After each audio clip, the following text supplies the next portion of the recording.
alihi washabihi ajmain. Amma ba'du. Puji syukur atas Allah Subhanahu wa taala pada kesempatan siang hari ini kita masih dapat melaksanakan rutinitas kita. Mudah-mudahan acara ini senantiasa akan membawakan keberkahan untuk kita semua. Shalawat dan salam tidak lupa pula marilah kita senantiasa menunjukkan kepada Allah Subhanahu wa taala, menunjukkan shalawat terhadap baginda Rasulullah SAW. Mudah-mudahan nanti di hari lain kita mendapatkan syafaat dari baginda Rasulullah SAW. Pada yang terhormat Bapak Kepala Sekolah SD Negeri Tanjung Jaya, yang saya hormati Dewan Guru SDN Tanjung Jaya, yang saya hormati staf administrasi SDN Tanjung Jaya. Pertama-tama di sini saya mohon maaf mungkin pada kesempatan siang hari ini menyita waktu Bapak Ibu sekalian. Dalam hal ini saya atas nama CGP atau calon guru penggerak angkatan ke-6 yang berada di Kabupaten Lampung Selatan, saya akan mencoba sedikit memaparkan terkait kegiatan yang nanti dan akan insya Allah saya laksanakan terkait dengan program dari visi guru penggerak. Adapun materi yang akan saya sampaikan pada siang hari ini adalah modul keempat atau modul 1.4, kaitannya nanti dengan bagaimana kita bisa berperan aktif dalam pembelajaran. Tapi terlebih dahulu saya mengucapkan terima kasih kepada Bapak Sekolah yang telah mengizinkan saya sebagai CPP untuk memberikan kesempatan kepada saya pada siang hari ini terkait dengan program yang saya lakukan. Ke depan mudah-mudahan program ini bisa berjalan dan saya bisa dinyatakan sebagai guru penggerak, karena ini awal dari saya, ini masih berjalan kurang lebih 1 bulan. Jadi proses saya masih sekitar 8 bulan lagi. Ini sangat menyita waktu, tetapi bagi saya ini sangat menantang, karena memang di situ banyak sekali pengalaman yang selama ini saya rasakan, terutama baik pribadi saya dan umumnya saya aplikasikan pada anak-anak, dan sejauh ini insya Allah ini ada perubahannya. Nah, perubahan-perubahan itu tentunya tidak serta-merta kita langsung bangga begitu saja, tetapi ini perlu proses, dan proses itu harus selalu berkesinambungan. Bapak Ibu yang saya hormati, mungkin itu mukadimah dari saya terkait dengan kegiatan pada hari ini. Ini boleh dikatakan semacam informasi atau sekitar kecil-kecilan terkait dengan kegiatan saya, dan mudah-mudahan ini akan menjadikan tambahan ilmu buat saya dan pengalaman buat saya pribadi tentang bagaimana saya bisa menjadi salah satu rekan sejawat dari Bapak Ibu sekalian. Dan mudah-mudahan dari sini nanti Bapak Ibu sekalian bukan mencontoh, tetapi setidaknya bisa melihat sisi baik dari apa yang saya kerjakan. Mungkin itu, dan langsung saja untuk kesempatan kali ini saya sudah mempersiapkan materi, dan untuk lebih optimalnya dalam kegiatan ini tidak lupa mari kita bersama-sama berdoa sesuai ajaran, karena kita adalah di sini alhamdulillah muslim semua. Tapi mari kita awali dengan membacakan doa bersama-sama yang akan saya pimpin. Berdoa mulai.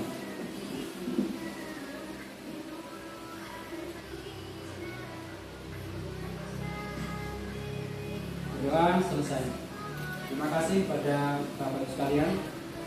Bapak Ibu sekalian, sesuai dengan apa yang saya sampaikan, nanti setelah acara kegiatan ini selesai ataupun di tengah perjalanan, nanti ada beberapa mungkin sesi pertanyaan ataupun mungkin kurang paham, kita open minded saja Bapak Ibu sekalian. Jadi istilahnya ini acara lepas, jadi bagi saya ini tidak terlalu bagi saya tidak terlalu diatur-atur, tetapi lebih efektifnya nanti sambil berjalan sesuai dengan apa yang nanti menjadi kegiatan pada siang hari ini, terutama dengan materi yang akan saya sampaikan.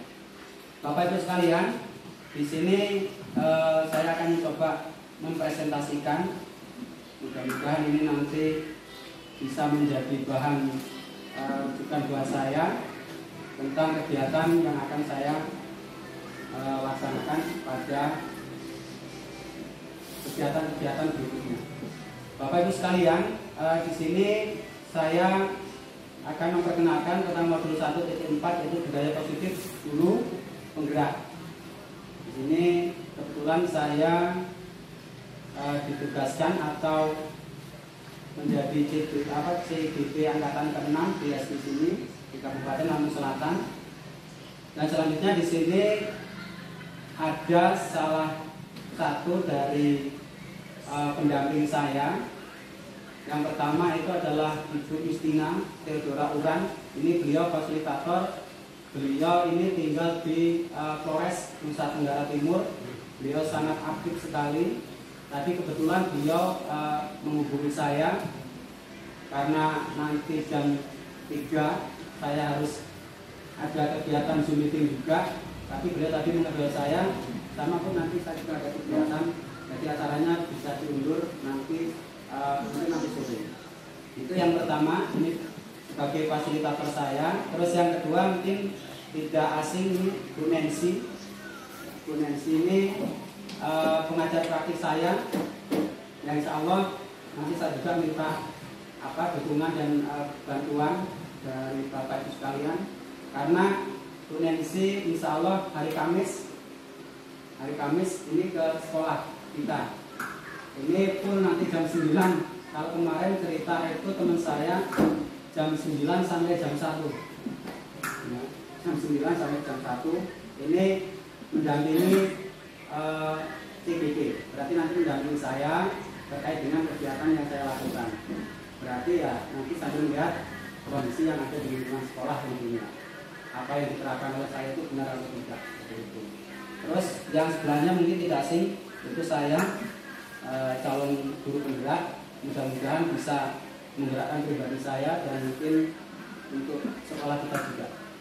Terus selanjutnya Bapak Ibu sekalian, di sini saya akan memaparkan sedikit tentang apa itu disiplin positif dan nilai-nilai kebajikan universal.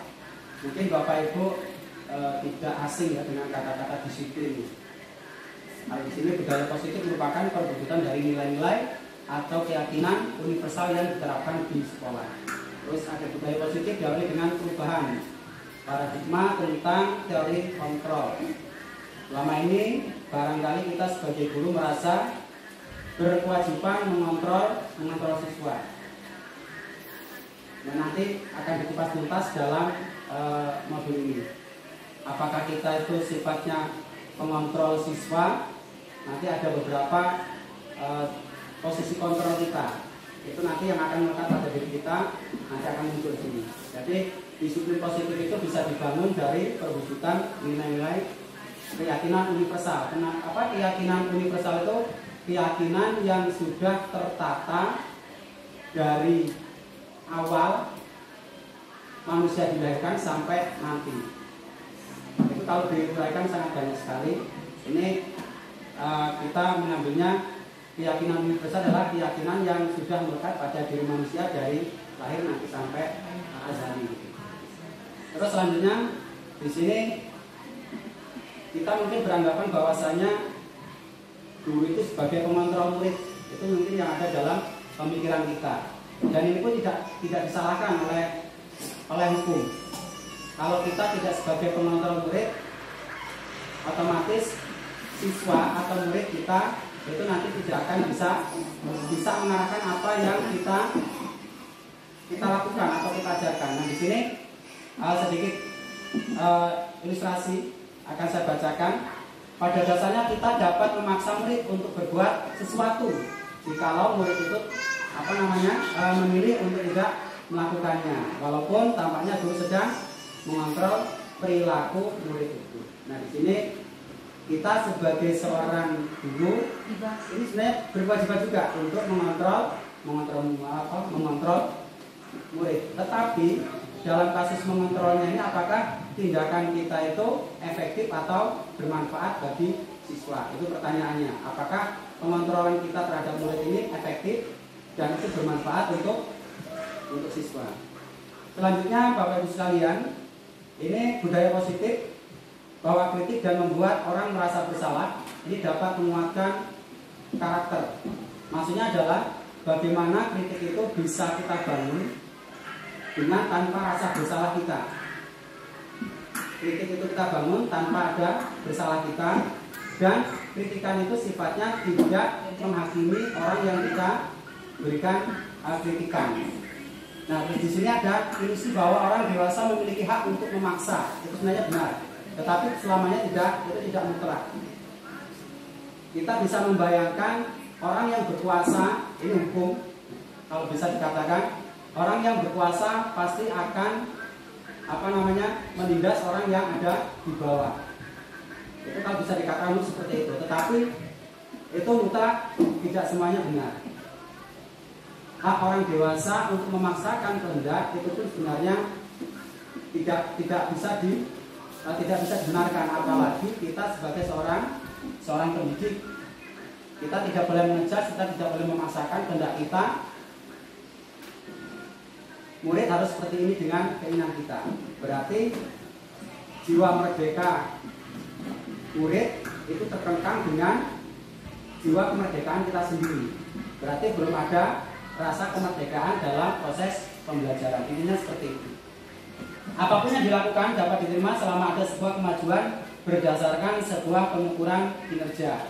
Pada saat itu pula orang dewasa akan menyadari bahwa perilaku memaksa tidak akan efektif untuk jangka waktu yang panjang. Di sebuah hubungan permusuhan akan terbentuk, dan akhirnya mungkin bisa dikatakan pertikaian dalam sebuah pembelajaran pun akan terjadi. Gejolak antara siswa dan guru ini pasti akan ada.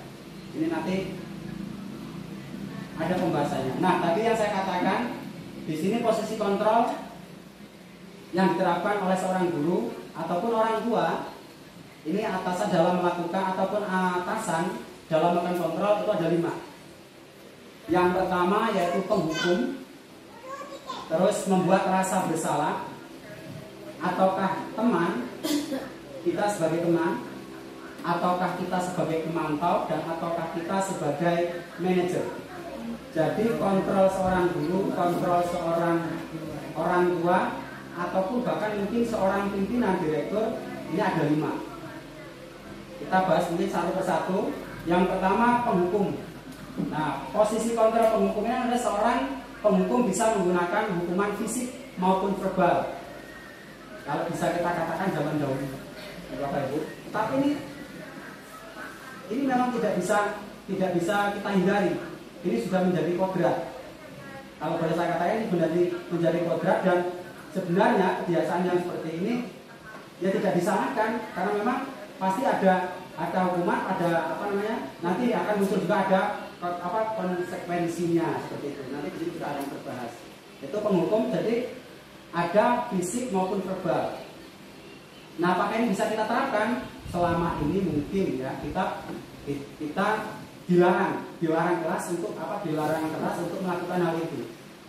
Sebagai seorang pengajar atau pendidik, kita dilarang untuk melakukan itu. Mungkin kalau temannya mungkin zaman dulu, zamannya saya, zaman itu ya, ini mungkin pernah kita lakukan ya. Nah, berupa fisik seperti apa mungkin Bapak Ibu sekalian tahu ya, mencubit, jewe dan sebagainya. Verbal ya, ini kadang-kadang saya menurut saya ini lelucon ya. Sebenarnya ini pemangkit penyemangat. Kadang-kadang seorang guru ini mempunyai trik yang berbeda agar seorang guru itu dapat disenangi oleh siswanya. Biar siswanya aman, nyaman itu seperti apa? Itu pasti mempunyai karakter dan cara masing-masing. Tidak harus akunya yang akan muncul seperti itu, Bapak Ibu. Nah ini, nah di sini ada beberapa contoh yang sifatnya mungkin guru ya. Guru ini sebagai penghukum. Salah satu contohnya di sini ada perkataan seperti ini. Patuhi aturan atau saya, patuhi aturan saja. Aturan saya atau awas loh. Nah itu salah satunya itu kan hukuman. Terus yang selanjutnya, kamu selalu saja salah. Ini salah satu ucapan-ucapan yang mungkin sedikit kasar terhadap anak. Ini hukuman. Terus selalu yang terakhir selesai. Ini pasti kamu. Terus ada perkataan, dulu saya masih ingat, slow thinking sama fast thinking. Kalau dibahasakan Indonesia kayaknya nggak enak Ibu. Dibahasakan Indonesia sebenarnya kata-kata slow thinking itu nggak enak. Padahal itu hukum alam. Ya, saya ambil satu contoh anak didik saya seperti itu.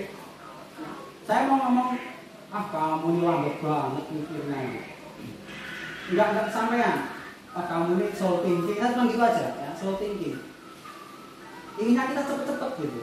Inginnya kita cepet-cepet. Tapi hasilnya sama dengan yang fast thinking, yang mikir cepet gitu. Oh berarti ternyata anak memang butuh proses gitu. Ini saya ambil salah satu contoh siswa saya itu Rafa ya, Rafa. Itu seperti itu Bu. Jadi kayaknya tuh anaknya santai ya, dengan temennya itu beda lah gitu.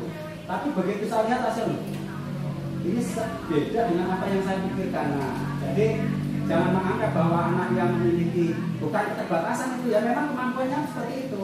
Slow thinking bukan fast thinking, itu udah kodrat alam, tidak bisa dihindari gitu. Terus ciri khas penghukum adalah nada suara tinggi. Nah, mungkin adalah ya di lingkungan kita itu kan ya yang memiliki karakter yang seperti itu, bahasa tubuh terus mata melotot dan lain sebagainya, jari-jari nunjuk-nunjuk ya, hati anak dan sebagainya. Nah ini disebut dengan apa? Disebut dengan kontrol posisi, berarti posisi kita adalah sebagai penghukum, itu ya. Jadi yang pertama. Nah terus yang kedua ini posisi kita sebagai pengontrol. Kontrol. Apa maksudnya di sini? Yaitu membuat merasa bersalah, membuat orang lain merasa bersalah, tapi bahasa merasa bersalahnya itu kita menyampaikan dengan ada yang lemah lembut, tapi anak itu langsung baca tak, oh berarti saya salah ya, seperti itu. Nah ini pada posisi ini biasanya guru atau orang tua akan berusaha lebih lembut, tidak seperti pembunuh tadi bentak-bentak. Kalau ini enggak, santai ya, tapi kalau orang jauh ya gitu ya. Nah, selanjutnya membuat rasa bersalah akan menggunakan keheningan yang membuat orang lain merasa tidak nyaman. Ya misal ya, mungkin kita sering nih manggil anak, diajak pergi bareng, ya. Misal anak bersalah kita ngobrol, anak itu dengan sendirinya akan merasa bersalah. Ya mungkin dengan menunjukkan ekspresi dia, gemeter, takut, ya, ngangkat celana sampai ke atas dan sebagainya, itu udah merasa bersalah.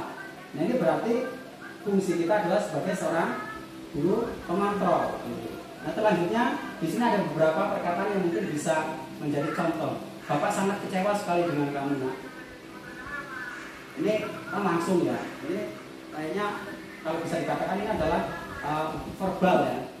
Berapa kali Bapak harus memberitahu kamu. Ini mungkin kita tidak sadar bahwasanya ini adalah posisi kita ternyata seperti itu. Di posisi ini murid akan memiliki penilaian diri yang buruk tentang diri mereka. Murid merasa tidak berharga dan telah mengecewakan orang-orang yang disayangi. Pasti rasa bersalah terhadap nilai posisi kontrol kita sebagai seorang guru yang dilakukan kita terhadap anak, itu pasti anak akan memiliki rasa seperti itu. Jadi posisinya apa? Mereka merasa bersalah. Oh ternyata saya belum melakukan hal ini, itu tidak benar dan saya dijauhi oleh teman. Dan mungkin secara tidak langsung itu pun pernah kita temui terhadap anak didik kita yang mungkin pernah kita ajak ngobrol seperti itu dan mereka merasa bersalah. Selanjutnya Bapak Ibu sekalian, ciri khas pembuat merasa bersalah adalah nada suara memelas, halus, sedih, bahasa tubuh terus merapat pada anak lesu. Misalnya, nak kamu ini bagaimana ya? Kamu sudah berjanji dengan Bapak tidak akan terlambat lagi, tapi kamu ulang-ulangi lagi. Ini gimana toh? Istilahnya itu kita mencari solusi yang terbaik. Ini fungsi kontrol kita. Dan masih banyak lagi hal-hal yang bisa kita terapkan sebagai posisi di fungsi kontrol. Selanjutnya Bapak Ibu, ini posisi kita sebagai seorang teman. Bagaimana posisi kita sebagai seorang teman? Yang ketiga, ya ini posisi kontrol teman. Guru pada posisi ini tidak akan menyakiti murid, tidak menyakiti murid, namun akan tetap berupaya mengontrol murid. Berarti ada dua apa namanya? Kalau bisa saya katakan di sini ada dua tugas, ada dua posisi yang kita emban. Atau mungkin nanti bahkan bisa 5 kita emban. Kita tidak tahu. Kalau di sini kita sebagai fungsi pengontrol, kita pun sebagai teman. Caranya bagaimana? Ya mungkin Ibu, Bapak sudah mengajar berapa puluh tahun seperti saya. Cara saya ini sebagai teman seperti apa, dan saya sebagai pengontrol ini seperti apa, penghukum dan sebagainya, nanti akan terasa buat kita sendiri, dan itu akan bisa kita nilai. Bisa kita nilai sendiri. Posisi teman pada guru bisa berdampak positif dan negatif. Ternyata ada dampak positif dan negatifnya Bapak Ibu sekalian. Dampak positifnya di sini berupa hubungan baik yang terjalin antara guru. Jadi antara guru dan siswa enggak enggan. Ya semacam teman saja, tetapi tidak menyampaikan nilai-nilai kesopanan. Jadi sebenarnya ada di nilai-nilai universal tadi banyak sekali.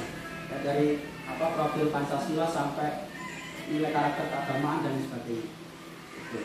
Terus selanjutnya, guru di posisi teman menggunakan hubungan baik dan humor. Nah, silakan Ibu bisa menilai. Mungkin kalau saya ini ada sifat penghukum ada, pengontrol ada, teman ada, ya, nggak tahu ya. Terus dampak negatifnya apa? Dari posisi kontrol teman adalah bila suatu saat guru tersebut tidak membantu, maka murid akan kecewa. Kalau seorang guru ini sudah dianggap murid sebagai teman, apabila seorang siswa ini ngeluh gitu ya, kok nggak ditanggapi, kayaknya udah, itu kayaknya udah nggak asik deh gitu kan gitu ya. Jadi kalau memang Bapak Ibu sebagai guru dianggap teman bagi anak, ya pertahankan posisi itu. Tetapi tetap yang saya awal katakan tadi, harus mengerti nilai-nilai dari nilai-nilai universal yang ada dalam diri anak dan dalam diri Bapak Ibu sekalian. Terus selanjutnya, konsekuensi logis dari penerapan posisi kontrol teman adalah murid akan merasa senang dan akrab dengan guru, yakin. Sudah bisa diyakini, gitu ya. Sudah bisa diyakini akan seperti itu. Selanjutnya Bapak Ibu, ini yang keempat, memantau. Kayak semacam mandor itu. Ini guru sebagai posisinya di pemantau. Apa di situ? Memantau berarti mengawasi. Pada saat kita mengawasi, kita bertanggung jawab atas perilaku orang-orang yang kita awasi. Nah, posisi pemantau ini berdasarkan pada peraturan-peraturan dan konsekuensi. Mungkin Bapak Ibu masih ingat ada yang namanya apa kalau dulu? Peraturan kelas, tata tertib. Nanti muncul di sini Bapak Ibu. Nanti akan muncul di sini. Peraturan kelas, tata tertib kelas. Nah ini berarti ini kita sebagai pemantau, kita ngawasi. Tuh lihat nak, ayo tata tertibnya apa? Kalau kamu melanggar seperti itu. Ini kita sebagai pemantau. Ini salah satu contoh pertanyaan yang diajukan oleh seorang pemantau. Peraturannya apa coba? Bisa dibaca? Coba tuh di sini udah ada. Nanti pasti kamu dapat konsekuensinya seperti itu. Apa yang telah kamu lakukan, sanksi atau konsekuensinya apa? Ini kita sebagai pemantau. Kita hanya apa namanya? Ya, just wait and see saja itu terhadap anak. Kamu lakukan ini, konsekuensinya ini. Gitu. Oke, itu kita sebagai pemantau, Bapak sekalian. Lanjut. Nah, ciri khas pemantau adalah dengan ada suara datar. Suara datar. marah enggak, gitu ya. Terus lembutnya enggak, standar aja ya. Bahasa tubuhnya yang formal misalnya, ini contoh dulu nih. Adik, tahukah kamu jam berapa kita mulai belajar? Tahu Pak jam berapa tuh Pak? Jam 7.20, sekarang jam berapa? 7.30 Pak. Berarti, oh iya Pak, mohon maaf. Udah berarti udah tahu kan konsekuensinya apa? Nah, misal disuruh keluar, ambil sapu, nyapu atau apa, nah itu salah satu itu. Nah ternyata ini juga ada pada diri kita Bapak Ibu. Dan ini pun ada pada diri saya. Dan itu saya terapkan. Dan anak pun tahu. Dan anak pun paham. Dan ada hasilnya. Selanjutnya, konsekuensi dari penerapan posisi kontrol pemantau adalah murid memahami konsekuensi yang harus dijalankan. Ini tapi kaitannya masih dengan apa tadi? Dengan peraturan. Nah, kalau kita kan masih dekat dengan tata tertib kelas, peraturan kelas, dengan Bapak Ibu ya. Oke. Kalau kemarin saya masihnya dengan pengawas, udah nggak ada. Bahasanya dilembutkan. Nanti akan muncul di sini. Yang terakhir Bapak Ibu sekalian, posisi kita sebagai seorang guru di sini sebagai manajer. Maksudnya apa di sini? Posisi kontrol manajer, posisi kontrol terakhir adalah manajer, yaitu posisi di mana guru berbuat sesuatu bersama dengan murid, mempersilahkan murid mempertanggungjawabkan perilakunya, mendukung murid agar dapat menemukan solusi atas permasalahannya sendiri. Seorang manajer telah memiliki keterampilan di posisi teman maupun pemantau. Ini sudah tinggi sekali berarti. Jadi kalau posisi manajer itu sudah bisa memposisikan segala-galanya seperti itu. Posisi segala-galanya sebagai seorang guru, ya penghukum, ya teman, pemantau, pengontrol. Nah, terus selanjutnya di sini posisi teman maupun pemantau, dan dengan demikian bisa jadi di waktu-waktu tertentu kembali kepada kedua posisi tersebut bila diperlukan. Namun bila kita menjadi murid kita menjadi manusia yang merdeka, mandiri dan bertanggung jawab, maka kita perlu mengacu kepada restitusi. Apa itu restitusi? Nanti akan dibahas itu juga Bapak Ibu sekalian. Di manajer, murid diajak untuk menganalisis kebutuhan dirinya maupun kebutuhan orang lain. Berarti anak diajak untuk, kalau dalam pembelajaran itu namanya hot thinking. Nah, apa itu hot thinking itu? Kalau di bahasa Indonesia mikir panas gitu. Mikir level tingkat tinggi. Ini tadi saya contoh. Saya kasih contoh saja. Tadi anak saya kasih tugas. Mikirnya tuh kayaknya udah hot thinking banget. Muter-muter. Kayaknya nggak mudeng. Ternyata begitu saya kasih waktu, benar bukan saya bilang 5 menit, 5 menit, 5 menit, 3 menit setengah, 2 menit setengah, saya langsung muter. Saya cek, ternyata anak tuh bisa. Cuma itu tadi, ya. Kok kayaknya tuh apa ya? Ya itu kalau menurut saya tadi kayaknya tuh ini jangan-jangan ini apa yang saya tugaskan ke anak itu hot thinking. Ternyata anak sebenarnya santai, dengan 5 menit saya jalan tuh, ya ada yang nulis separuh, ada yang nulis semua. Coba sekarang kamu mikir apa yang ada di benak saya sama nggak dengan di benak kalian? Saya ambil satu contoh tadi. Anak saya minta untuk mengerjakan tugas itu tentang bagaimana menerapkan persatuan dan kesatuan, baik di lingkungan masyarakat, di sekolah, terus di lingkungan rumah atau di wilayah yang luas, yaitu di negara Kesatuan Republik Indonesia. Satu kalimat, satu gambar, satu manfaat, satu gambar. Mikirnya tadi kan itu berat banget. 5 menit selesai. Yang 3 silakan nanti kerjakan di rumah. Siapa? Ternyata memang harus dipancing dengan baik. Berarti posisi kita bisa dikatakan sebagai posisi manajer. Lanjut Bapak Ibu sekalian, di sini penekanan bukan pada kemampuan membuat konsekuensi, namun dapat berkolaborasi dengan murid bagaimana memperbaiki kesalahan yang ada. Seorang manajer akan berkata, apa yang kita yakini? Apakah kamu meyakininya? Jika kamu meyakininya, apakah kamu bersedia memperbaikinya?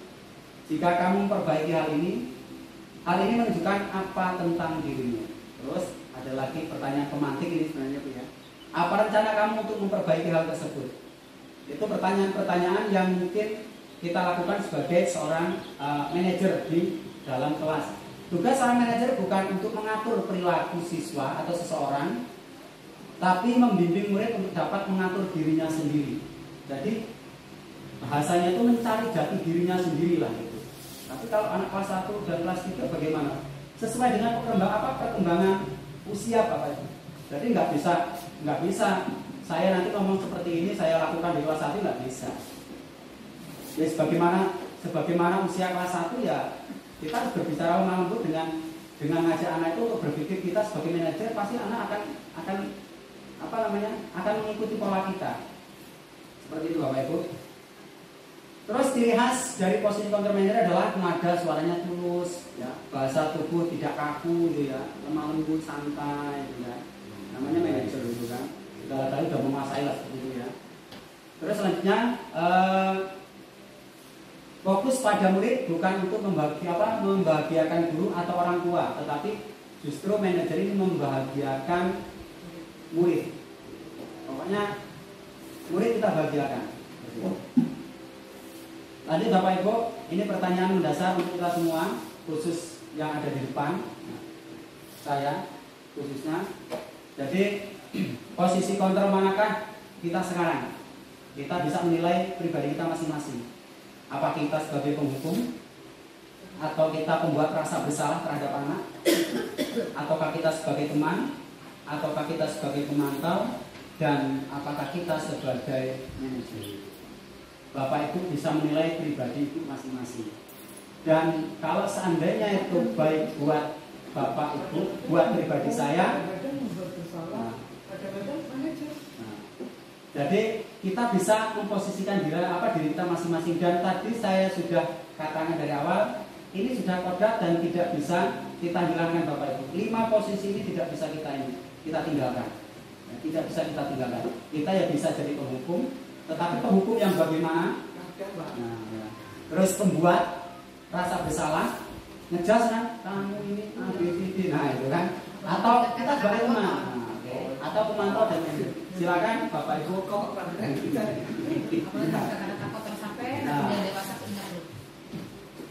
Kita surfing sendiri-sendiri ya. Nah, kita menyelami ya diving ya. Diving, tapi langsung muncul lagi, oh ternyata ini posisi saya. Dan posisi yang paling enak buat saya seperti ini. Dan saya sampai saat ini belum bisa Bapak Ibu. Ya. Ini kayaknya apa ya?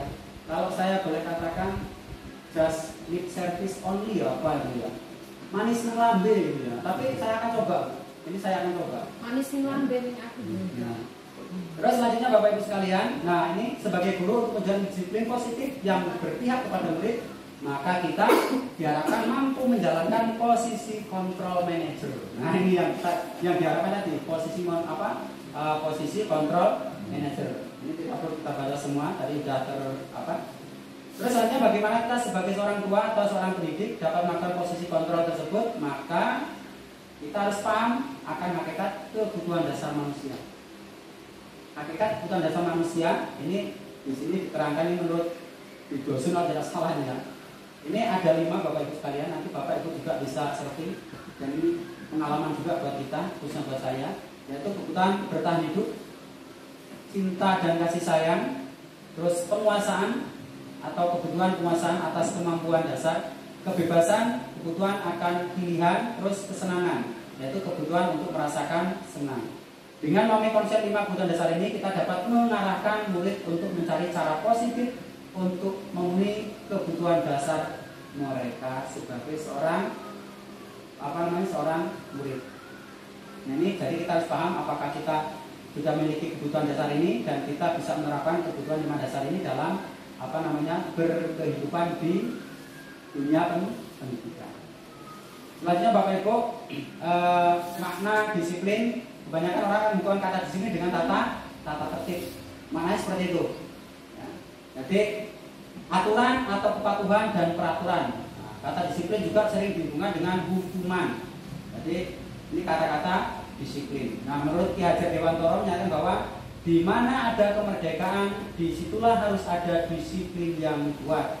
Sungguh pun disiplin itu bersifat self disiplin, kedisiplinan sendiri pribadi ya, yaitu kita sendiri yang mewajibkan kita dengan sekeras-kerasnya, tetapi itu sama saja. Sebab jika kita tidak cakap melakukan self disiplin, wajiblah penguasa lain mendisiplinkan diri kita.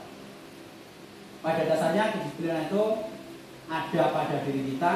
Kalau kita tidak kuat dan melawan rasa ketidakdisiplinan, maka kedisiplinan itu bisa, ini kata Dr. Dewantoro, bisa didisiplinkan oleh orang lain. Intinya seperti itu Bapak Ibu sekalian. Terus, nah tadi yang saya katakan ada teori motivasi, hukuman dan penghargaan ataupun restitusi. Apa itu Bapak Ibu sekalian? Ini tidak akan saya perlu baca semua. Di sini ada motivasi adalah proses menjelaskan intensitas, arah, ketekunan seorang individu untuk mencapai sebuah tujuan. 3 elemen utama dalam definisi ini diantaranya adalah intensitas, arahan, dan ketekunan. Ini menurut Wikipedia. Dan masih banyak kata-kata motivasi ini menurut para pakar. Kalau ini saya ambil secara umum yaitu menurut Wikipedia. Ini Wikipedia ini bisa nulis semacam website ternama di dunia itu ya. Ini itu bisa mencari searching sumber media apa saja, sumber pembelajaran apa saja lewat Wikipedia. Menurut Diana Gosen, nah ini yang tadi saya sebutkan, ini dalam bukunya bla bla bla, motivasi permanen ada 3 untuk menghindari ketidaknyamanan atau hukuman. Ini motivasi, dasar motivasi itu menyatakan 3 alasan. Yang pertama untuk menghindari ketidaknyamanan atau hukuman. Adanya tumbuh rasa motivasi itu ini untuk menghindari ketidaknyamanan. Terus untuk mendapatkan imbalan atau penghargaan dari orang lain. Termotivasi dengan melakukan sesuatu berarti kita ingin sesuatu gitu. Terus untuk menjadi orang yang mereka inginkan dan menghargai diri sendiri dengan nilai-nilai yang mereka percaya. Untuk menjadi orang yang mereka inginkan. Motivasi. Wah, motivasi saya akan menjadi pilot. Nah, maka saya harus seperti ini. Maksudnya seperti itu Bapak Ibu. Itu tentang motivasi. Selanjutnya hukuman Bapak Ibu adalah tindakan pendidikan yang sengaja dan secara sadar diberikan kepada anak didik yang melakukan sesuatu kesalahan agar mereka itu sadar atas kesalahan dan berjanji tidak akan melakukan lagi. Ini hukum teori tentang hukuman tadi. Terus selanjutnya Bapak Ibu sekalian ada penghargaan. Kalau penghargaan itu adalah sebenarnya dari sini tadi mohon maaf Bapak Ibu untuk penghargaan ya, itu mewujudkan anak untuk mengulangi perilaku yang baik. Ini mohon maaf tadi di sini Bapak Ibu ya. Yaitu penghargaan yaitu memotivasi anak untuk mengulangi perilaku yang baik. Nah, dengan untuk melaksanakan keyakinan universal yang datang dari siswa, itu tadi yang saya katakan ada restitusi. Nah, restitusi itu apa? Upaya mendisiplinkan siswa tetapi dengan cara siswa sendiri yang menyelesaikan masalah tersebut. Itu namanya restitusi. Bahasa kasarnya hukuman Bapak Ibu, tetapi hukumannya lebih mendewasakan anak. Nah, ini menurut para ahli. Di sini ada Charles Bosen ya. Ini restitusi adalah proses menciptakan kondisi bagi murid untuk memperbaiki kesalahan. Terus selanjutnya bagaimana cara melakukan restitusi? Nah, ini yang akan saya coba terapkan Bapak Ibu. Nanti saya mohon dukungannya terkait dengan masalah restitusi ini. Seperti apa? Yang pertama, ini menurut teori kontrol, menstabilkan identitas. Terus validasi tindakan yang salah, mengidentifikasi ya tindakan-tindakan apa tadi yang salah. Terus menanyakan keyakinan apa yang harus saya ubah dari kesalahan-kesalahan yang saya lakukan. Itu menurut teori kontrol yang digunakan oleh Diana Gosen. Selanjutnya ini disebut dengan segitiga restitusi. Bapak Ibu sekalian. Di sini ada menstabilkan identitas, validasi tindakan yang salah tadi, menanyakan keyakinan. Ini ada beberapa pemaparan pertanyaan-pertanyaan pemantik yang nanti bisa kita lakukan untuk melakukan restitusi perbaikan ya Bu ya, restitusi perbaikan, tapi hukuman yang sangat halus dan anak sendiri yang membuat dan mengerjakan hukuman tersebut. Sebenarnya bukan hukuman sih, kalau saya katakan restitusi gitu. Kamu tentu punya alasan mengapa melakukan hal tersebut. Ada cara yang lebih efektif untuk mendapatkan apa yang kamu inginkan. Setiap orang pasti pernah melakukan kesalahan. Terus keyakinan kelas apa yang telah kita sepakati, kamu ingin menjadi orang yang seperti apa, kamu bukan satu-satunya yang melakukan hal ini. Ini sebenarnya beberapa pertanyaan pematik tentang bagaimana kita melakukan segitiga restitusi. Selanjutnya Bapak Ibu sekalian, ini keyakinan kelas. Kembali ke awal tadi, mungkin Bapak Ibu masih ingat apa yang saya sampaikan, yaitu dengan tata tertib kelas. Ini lebih halus lagi Bapak Ibu sekalian, yang namanya disebut dengan tadi, kalau kita lihat di sini, ada menanyakan sebuah keyakinan. Nah ini berawal dari menstabilkan identitas, terus validasi, sampai dengan menanyakan keyakinan. Nah ini bisa kita ejawantahkan ke dalam keyakinan kelas. Lebih luas lagi nanti bisa kita lakukan dengan keyakinan sekolah. Apa itu keyakinan kelas dan keyakinan sekolah? Nanti akan ada beberapa contoh di sini. Dan saya butuh support dan kerjasamanya dari Bapak Ibu sekalian. Setiap tindakan atau perilaku yang kita lakukan di dalam kelas dapat menentukan terciptanya sebuah lingkungan yang positif. Garis besarnya adalah tata tertib, tetapi bukan tata tertib yang kita. Tata tertib itu sifatnya kayaknya lebih mengontrol tadi. Kalau ini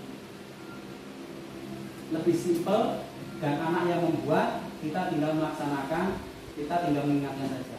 Mengapa keyakinan kelas? Mengapa tidak peraturan kelas saja? Atau tata tertib kelas saja? Jawabannya adalah suatu keyakinan akan lebih memotivasi seseorang dari dalam dirinya atau memotivasi secara intrinsik yang ada di dalam batin. Seseorang akan lebih tergerak dan bersemangat untuk menjalankan, dan mereka tidak akan merasa dijudge, tidak akan merasa dihakimi, dan mereka tidak akan merasa disalahkan terhadap apa yang menjadi keyakinan di dalam lingkungan kelas mereka. Itu yang jadi tidak ada keterpaksaan buat mereka. Walaupun pada intinya mungkin kayaknya kita paksa kan gitu. Nah, pembuat keyakinan kelas. Yang pertama, keyakinan kelas hendaknya bersifat lebih abstrak. Apa itu Bapak Ibu abstrak itu? Kayak kenangan gitu ya, kayak nangan-nangan gitu kan. Tidak nyata. Ya. Kalau konkret itu kan nyata gitu ya. Bersifat lebih sifatnya lebih abstrak. Dalam artian apa? Fleksibel Bapak Ibu. Jadi bukan cuma di angan-angan saja. Terus artinya keyakinan kelas dituliskan berupa pernyataan-pernyataan universal. Lebih luas sih sebenarnya ya, lebih luas itu. Pernyataan keyakinan sebenarnya dibuat dalam bentuk yang positif. Jadi punishment-nya itu tidak kita munculkan Bapak Ibu. Keyakinan kelas sebenarnya tidak terlalu banyak, sehingga mudah diingat. Keyakinan kelas baiknya sesuatu yang dapat diterapkan. Semua warga kelas hendaknya ikut berkontribusi, bersedia meninjau kembali. Nah, ini salah satu keyakinan kelas yang saya buat Bapak Ibu. Kalau di sini saya tulis kesepakatan kelas. Ini bukan saya membuat, tapi anak yang mengajukan. Sudah berjalan, sudah Bapak Ibu. Berhasil, insya Allah 10%. Tinggal niat saya, gitu ya Bapak Ibu. Pertama apa ini? Datang tepat waktu. Kemarin ini saya kalau boleh cerita, sampai orang tuanya di mobil kan, itu karena saya mencoba 1 minggu itu datang lebih awal Bapak Ibu. Mohon maaf, bukan sok-sokan ya Bapak Ibu ya. Ini saya mencoba untuk komitmen pada diri saya sendiri dan ngajari anak-anak. Ya. Gitu. Jadi mungkin nadanya itu saya kayak proud of myself gitu ya gitulah ya. Tetapi tidak, saya hanya ingin bagaimana itu saya mempunyai tanggung jawab, dan tanggung jawab itu nanti bisa mengena ke diri anak. Dan sejauh ini yang saya lakukan sebelum ada pandemi mungkin Bapak Ibu itu berhasil. Yang tidak bikin berhasilnya itu nanti ada deh ya. Nanti ada. Tidak bisa seperti apa, tentunya nanti bisa kita koreksi bersama-sama. Terus bersama-sama operasi sampah. Saya masih ingat zaman dahulu itu kelas 4 sampai kelas 6 ada jatah seminggu. Walaupun bukan gurunya, itu pasti melaksanakan. Kalau sekarang kan, kalau bukan, mohon maaf, dulu kalau bukan Pak Ramba, kalau sekarang kalau bukan Pak Tri, enggak. Jadi anak dengan sadar sendiri, dengan sadar. Kalau sekarang ya ini tadi, saya akan berusaha sebagai pengontrol bagi anak kelas 6, terutama kelas 6 dulu ya. Habis itu nanti kelas bawahnya terus, gitu ya, kelas bawahnya sini.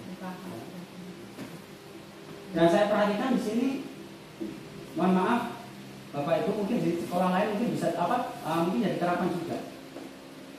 Bagaimana bisa bekerja sama dengan wali murid? Nah kalau saya perhatikan mungkin kelas bawah ya, itu ibunya pagi datang, ya mungkin dengan pikiran bahwasanya anak pasti tidak bisa untuk tiket, tetapi setidak-tidaknya itu bisa kita ajak. Minimal tadi kontrolnya itu tadi. Selanjutnya ini ada tidak boleh membuli, nah sama teman. Ini udah sekarang sudah berkurang Bapak Ibu. Kalau tidak salah udah hampir setengah bulan. Dan mohon maaf Bapak Ibu, mungkin ini saya, ya, mungkin ini saya. Sebenarnya secara tidak langsung saya tidak membuli. Kalau saya katakan dengan anak pemantik, dan ternyata anak Indo saja. Ya.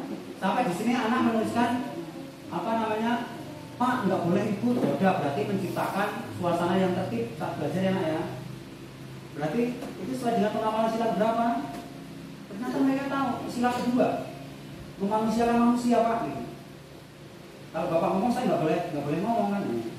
Itu tahu. Nah, terus selanjutnya mendengarkan saat guru berbicara. Nah, menghargai berarti kan.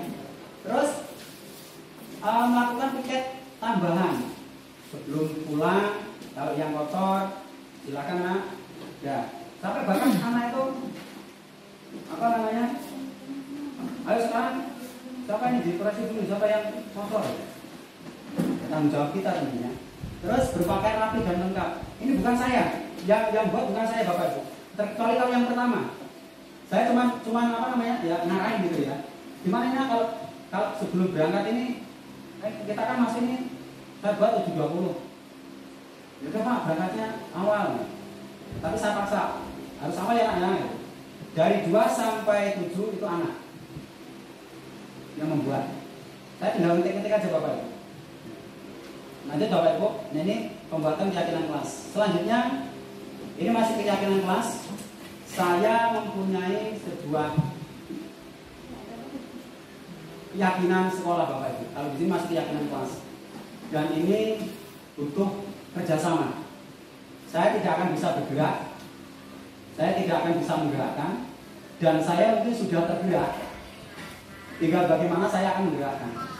Dan bagaimana Bapak Ibu dan saya bisa bergerak. Itu apa?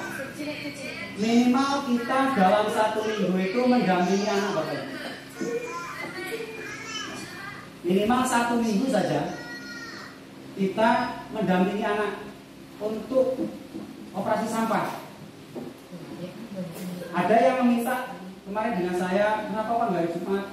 Anak juga ada yang nanya, ya, guru ada yang nanya dengan saya juga. Hari Jumat itu sendiri. Ini lain. Ini lain. Kalau di hari Jumat itu waktu kita ada olahraga. Nanti di situ ada tidak. Terus ada mulai dan sebagainya. Ini kita sebelum masuk, jadi guru-guru itu di depan anak-anak kita bareng-bareng. Saya masih ingat kemarin ada di status WA Bu, itu teman saya, mereka membuat bazar sekolah pribadi. Anak bawa jajanan sendiri, yang beli guru, yang beli teman dia, ada yang sistem barter Bapak Ibu. Saya kadang ya iri sebenarnya. Sebenarnya saya iri dengan hal seperti itu.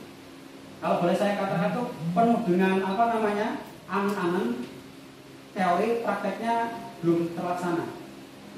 Maksud saya dari hal yang kecil ini, minimal 1 minggu saja, 1 minggu sekali saja. Ini saya buat sepekan indah tanpa sampah dan gerakan sapu bersih. Berarti hari Sabtu kita berangkat pagi, nggak peduli kita itu punya anak, mohon maaf ya, punya cucu, punya didik bayi, kita mungkin berangkat bareng-bareng ya. Jadi pas di hari Sabtu itu mungkin kalau kita berangkat setengah 7 siap, setengah 7 semua jebret, nanti begitu anak sudah datang, sebelum masuk kita gerak bareng dari depan halaman, depan jalan selesai. Itu yang saya angan dari dulu Bapak Ibu sekalian. Jadi semuanya enggak itu tadi nunjuk gitu ya, bareng-bareng. Ya. Mohon maaf, saya orangnya suka nunjuk tapi mungkin kapan apa sekarang? Mungkin semuanya juga lah, semuanya pasti jalan. Jadi ini juga perlu apa? Perlu dukungan. Saya tidak akan bisa berjalan. Saya sudah tergerak. Saya sudah bergerak.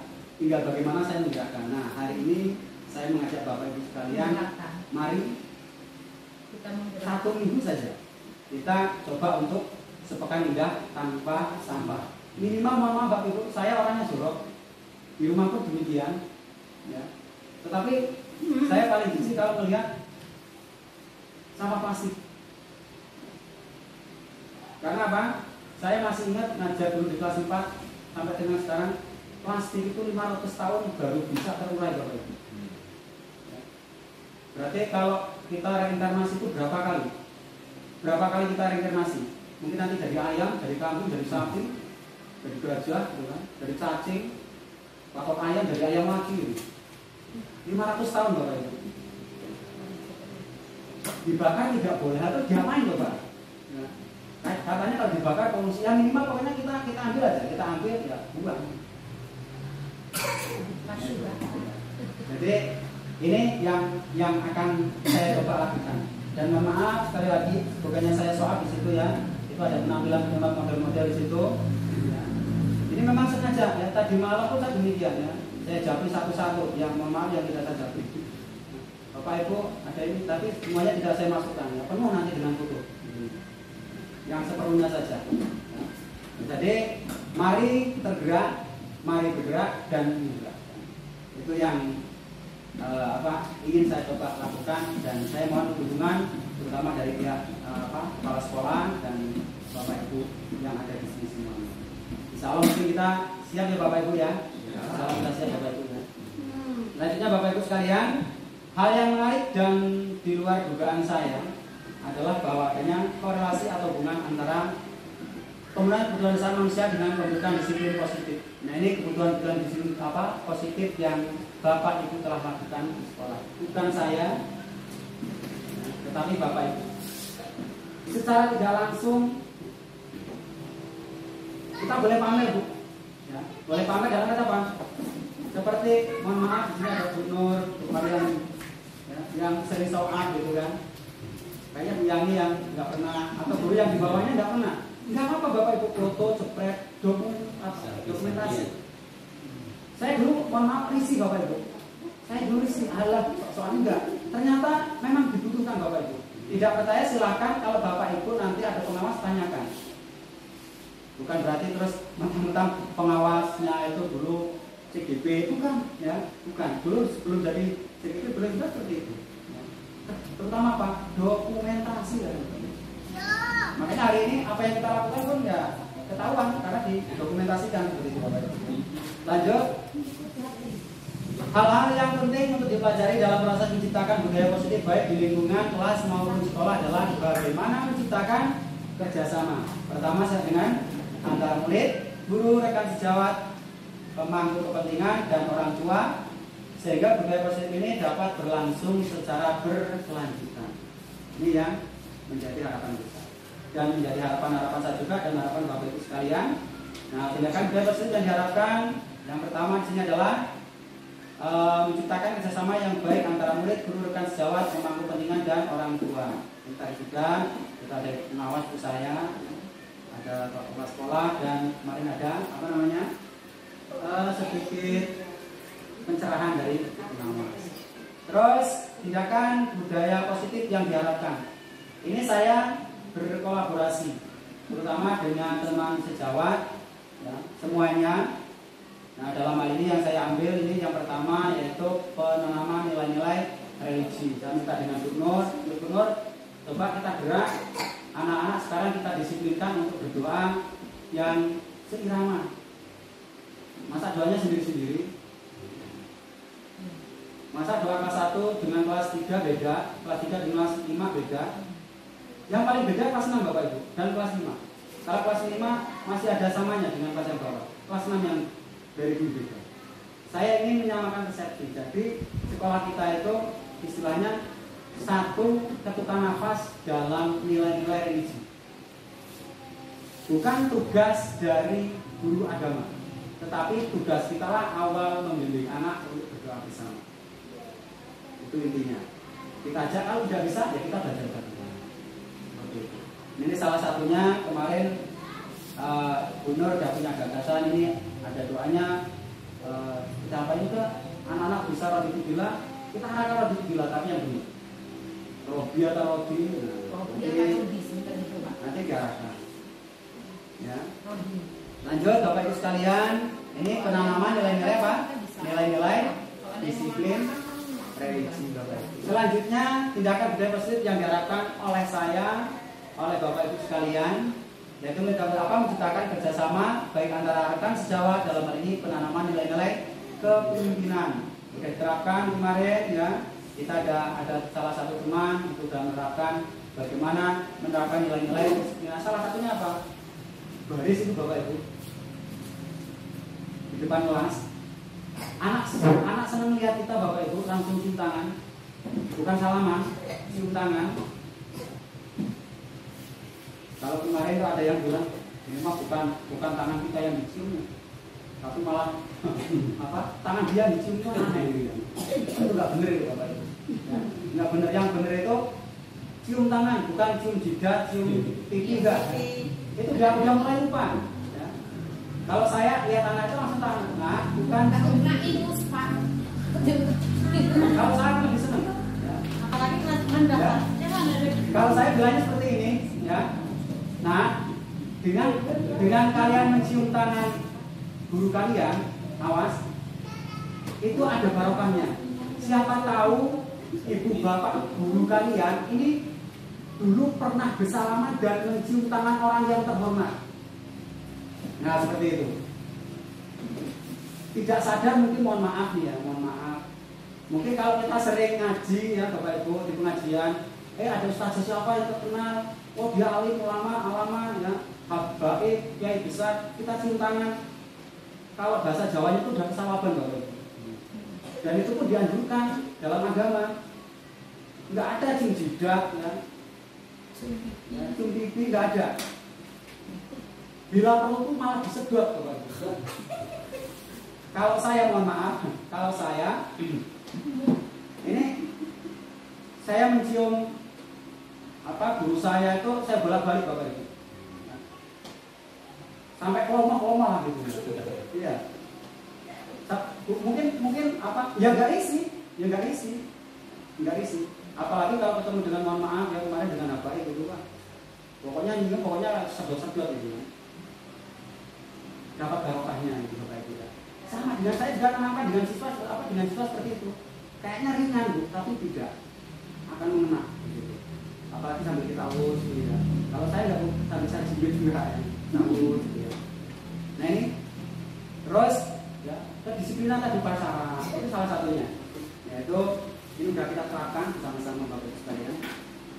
Terus selanjutnya ini Bapak Ibu menciptakan kerjasama baik di antara rekan sejawat lagi, nilai keindahan dan kenyamanan lingkungan sesuai dengan visi sekolah kita dan visi saya.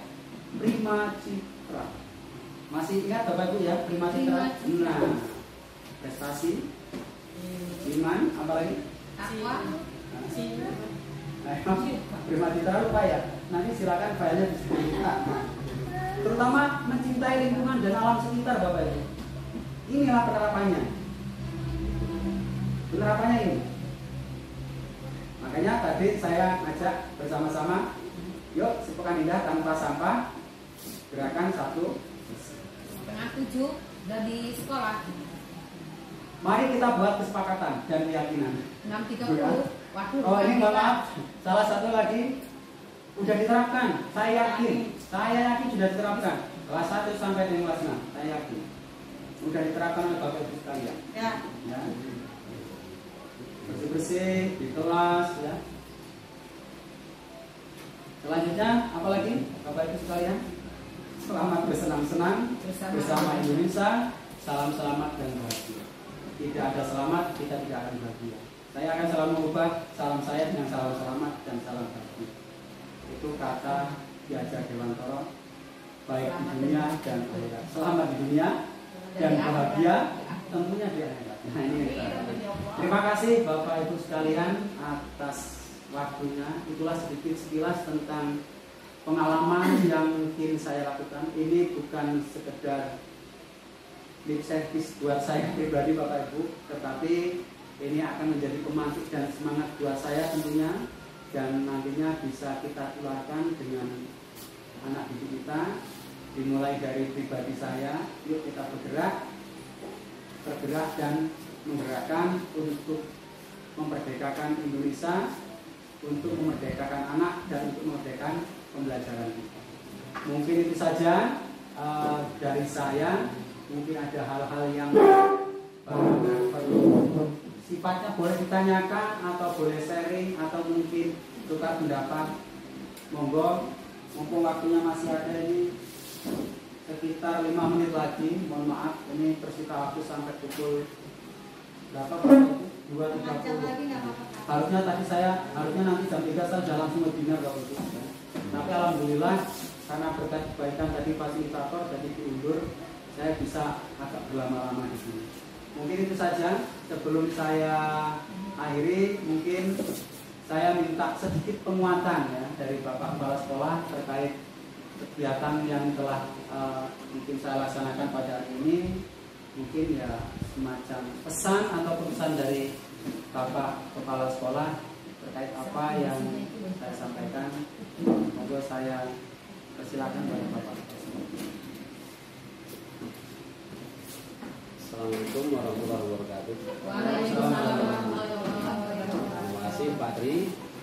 Di situ sudah kita melihat ya, itu ada rancangan-rancangan dari Pak Tri yang begitu luar biasa. Mungkin kita belum bisa ya menerapkan hal seperti itu. Nah, dengan pesan dari Pak Tri tadi, mari kita laksanakan sejak sekarang apapun yang kita laksanakan ya. Seperti kita tadi sebelum masuk kita biasakan berbaris ya. Kemudian anak tadi cium tangan apalagi dipeluk ya itu sangat berarti bagi anak nantinya. Kemudian tentang kebersihan ya. Mari kita bersama-sama, mungkin kayak kata Pak tadi dulu, seperti Pak Rambat ya, kalau nggak ada Pak Rambat.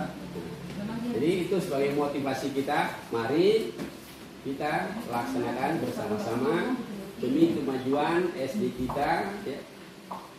Nah, kemudian mungkin itu saja yang dari saya, mungkin ya mohon dukungan kita laksanakan apa yang tadi disampaikan Pak Tri. Semoga ya SD Tanjung Jaya ya, bisa melaksanakan hal seperti itu. Amin. Mungkin itu saja Pak Tri. Saya akhiri. Wassalamualaikum warahmatullahi wabarakatuh. Waalaikumsalam warahmatullahi wabarakatuh. Terima kasih atas, mungkin ini bisa dikatakan adalah refleksi dari apa yang telah saya sampaikan terhadap kegiatan ini. Sekali lagi saya mengucapkan terima kasih yang sebesar-besarnya. Dan ini tadi sempat tidak saya senggol, dan juga mungkin untuk penjaga sekolah kita, mudah-mudahan itu awal yang baik buat kita dukung ya, kita beri senyum. Iya betul. Bisa seterusnya, dan itu bisa seterusnya kita dukung apapun yang menjadi kegiatan itu salah satu program yang sudah ternyata bisa berhasil buat saya ya. Iya betul. Akan menjadi ya, dengan visi kita yaitu terima citra itu tadi. Mungkin ada yang lain dari Bapak Ibu yang perlu Bapak Ibu tambahkan, atau mungkin pesannya saya akan menerima dengan ikhlas. Ada mungkin Bapak Ibu? Bu Nur, Kalau mau pertanyaan gimana? boleh? Ya, untuk pertanyaan. Pertanyaan, saya mau tanya tadi kan Bapak menyebutkan ada yang ingat ya yang dari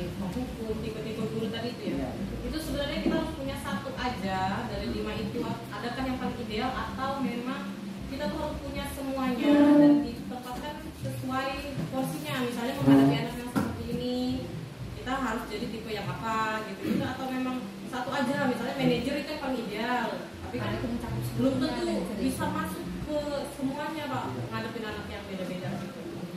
Bagaimana itu Pak? Terima kasih.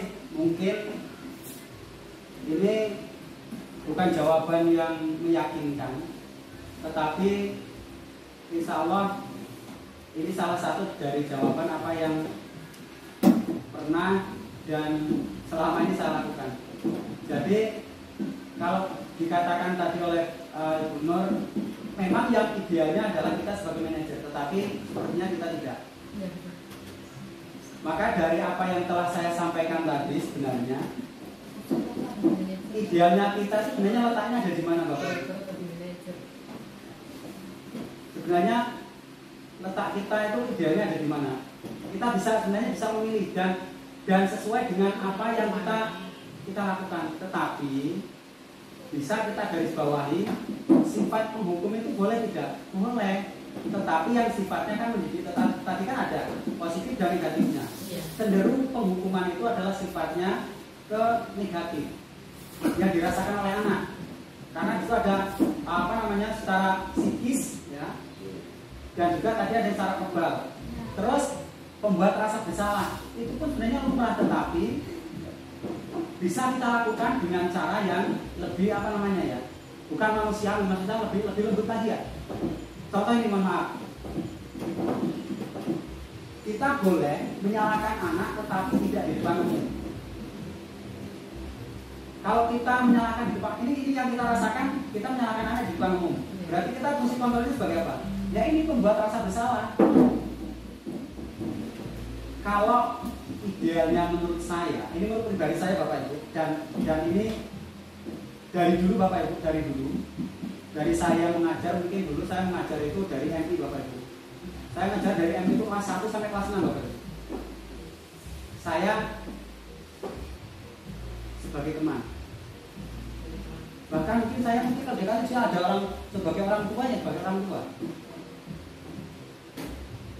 Saya dulu seperti anak TK Bapak Ibu. Guru TK. Saya harus nyebokin anak ya. Saya harus nyebokin anak terus Mencuci Pak ya. terus ya seperti itu. Makanya kalau seandainya apa mau gantian, ayo yang dari kelas 6 kelas 1 saya siap, walaupun saya orangnya kasar gitu. Saya siap. Jadi kita tinggal menempatkan posisinya. Nah, kalau ideal saya, makanya ideal saya ingin menerapkan keidealan saya sebagai posisi kontrol saya itu adalah sebagai teman. Pemantau saya belum mampu Bapak Ibu. Karena pemantau itu kita hampir seperti manajer gitu ya. Ayo, gimana coba? Kemarin masih ingat? Makanya apa? Kembali ke keyakinan kelas tadi Bapak Ibu. Bapak Ibu sudah mempunyai komitmen keyakinan kelas. Jangan kata kutip. Silakan Bapak Ibu buat. Kelas 1 bisa dibuat keyakinan kelas itu. Makanya dari situ nanti bisa tercipta.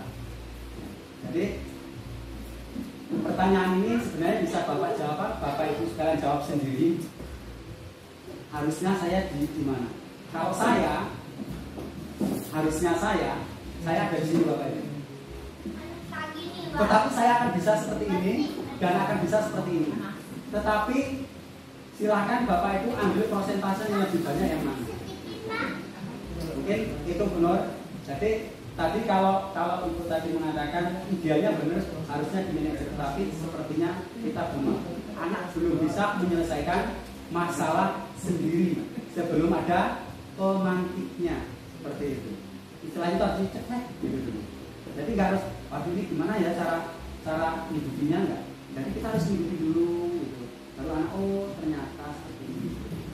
Mungkin itu Bu Nur, terima kasih. Mungkin ada yang lain? Tidak ada Bapak Ibu?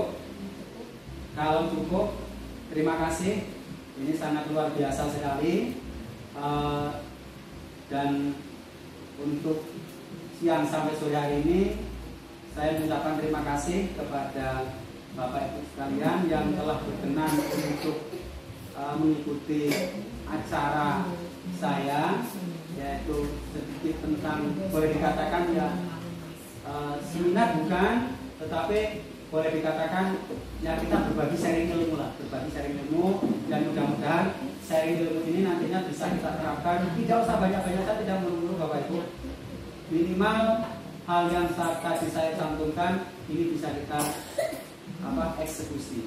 Pertama, silakan Bapak Ibu membuat keyakinan kelas, atau yang bisa dikatakan kesepakatan kelas yang kemarin Bapak Ibu pengawas sampaikan, dan mari kita cintai sekolah kita dengan menjaga kebersihan. Yuk, let's do together. Begitu kalau saya. Mari kita lakukan bersama-sama. Terima kasih Bapak Ibu sekalian. Mungkin saya cukupkan, dan mungkin ada keterbatasan dari saya atas penyampaian saya pada kesempatan sore hari ini. Dan sekali lagi, saya manusia biasa, tidak luput dari kesalahan dan kesilapan. Hanya Allah yang memiliki kesempurnaan. Saya sebagai manusia biasa, dan untuk lebih afdolnya acara ini dan mendapatkan ridho dari Allah Subhanahu wa taala, mari kita tutup acara ini dengan melambangkan hamdalah dan kita akhiri dengan doa. Mari kita akhiri dengan mengucapkan hamdalah dan bersama. Alhamdulillah.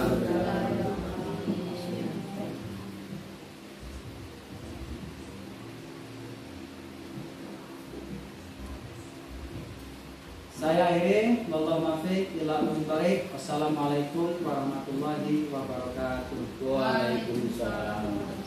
Terima kasih Bapak Ibu sekalian telah merepotkan waktunya.